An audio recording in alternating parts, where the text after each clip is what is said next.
দর্শক, আজ আমি আপনাদের শোনাবো একটি নতুন গল্প। গল্পের নাম জীবনের সত্যিকার সম্পদ। গল্পটি শেষ পর্যন্ত শুনলে আপনার অন্তরে প্রশান্তি আসবে। এক শহরে এক ধনী ব্যবসায়ী ছিলেন। তার অঢেল সম্পদ, জমি জায়গা, গাড়ি বাড়ি, চাকর বাকর সবই ছিল। কিন্তু আশ্চর্যের বিষয় হলো, তিনি কখনোই মনে শান্তি অনুভব করতেন না। সবকিছু থাকা সত্ত্বেও তার মনে সবসময় এক অস্থিরতা কাজ করত। একদিন এক ভিক্ষুককে ভিক্ষা দিলেন আর তার মনের অস্থিরতার কথা খুলে বললেন।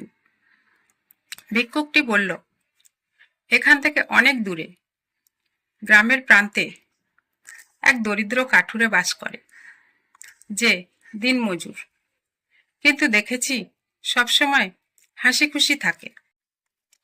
তুমি একবার তার সাথে দেখা করে কথা বলতে পারো, হয়তো ঈশ্বর তার উছিলায় শান্তির পথ দেখাবেন।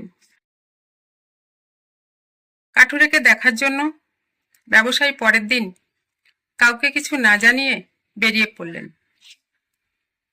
যেতে যেতে ব্যবসায়ীর মনে প্রশ্ন জাগল, কিভাবে একজন গরিব মানুষ এত আনন্দে থাকতে পারে, আর আমি এত সম্পদের মালিক হয়েও সর্বদা অস্থিরতা অনুভব করি।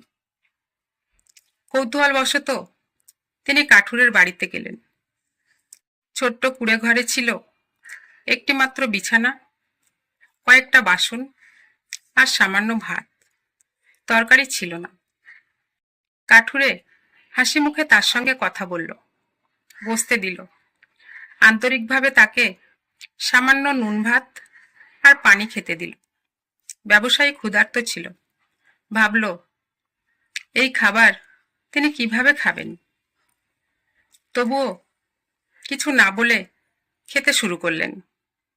সবটুকু ভাত নুন পানি দিয়ে মেখে খেয়ে নিলেন। সে খুব শান্তি অনুভব করল। এ যেন এক আলাদা স্বাদের ভাত, যা সে আগে কখনো খায়নি।